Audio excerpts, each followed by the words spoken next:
When the Foo Fighters canceled their Festival Estéreo Picnic concert in Bogotá, Colombia, just as fans were starting to show up, they weren't given a reason why. Minutes later, however, the band announced in a tweet the devastating news. Their drummer, Taylor Hawkins, had died. One fan who traveled to Bogotá for the concert told CNN, "We were getting into position when they announced that the Foo Fighters would not be performing. About 10 minutes later, the news broke that Taylor had died." Fans who had gathered for the concert covered the stage in candles, while the message, Taylor Hawkins por siempre, Spanish for Taylor Hawkins forever, was projected onto the screens. Fans also placed candles and flowers outside the hotel where the drummer had died. The band's statement read, "The Foo Fighters family is devastated by the tragic and untimely loss of our beloved Taylor Hawkins. His musical spirit and infectious laughter will live on with all of us forever. Our hearts go out to his wife, children, and family, and we ask that their privacy be treated with the utmost respect in this unimaginably difficult time." Only 50 at the time of his death, Hawkins had been a member of the Foo Fighters since 1997, following his time as Alanis Morissette's drummer during the height of her Jagged Little Pill popularity. Like so many others, he suffered from anxiety, which manifested in massive stage fright despite his talent and the band's success. From his stage presence, you couldn't tell Hawkins was often petrified to be up there. In his final interview with Rolling Stone, Hawkins explained, "I have major stage fright, major.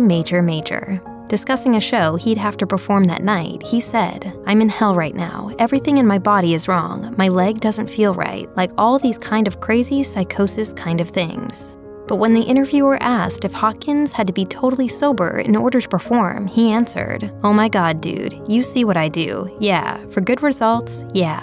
According to a press release issued by local health officials, on the night Hawkins died, an ambulance was dispatched to the hotel where he was staying after the emergency center received reports of a patient with chest pains. While attempts were made to resuscitate the drummer, there was no response, and the patient was declared deceased. The Attorney General's office in Colombia said in a tweet Saturday morning that a team of prosecutors and investigators was assigned to attend the urgent matter and support the investigation. As of the making of this video, no official cause of death for Taylor Hawkins has been released. However, the Metropolitan Police of Bogotá admitted in a statement that the death could be related to the consumption of drugs, based on information provided by those close to Hawkins.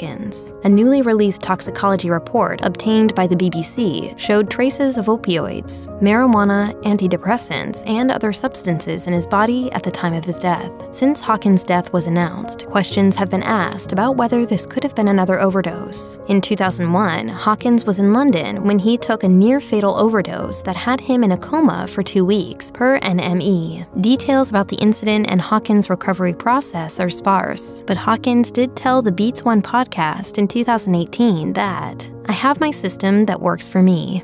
His overdose also made him reflect on his relationship with drugs. In a 2021 interview with Kerrang, Hawkins revealed that he feared what drugs could have done to him, saying, "I just got out of control for a while, and it almost got me. I was heading down a road that was going to lead to even worse paths." One thing that is known for certain, though, is that Taylor Hawkins has left an everlasting mark on the music community. Ricardo Rodriguez, a Colombian drummer, told NBC News, "He was a musician, a composer with a lot of creativity. A complete soul is lost, a soul in music."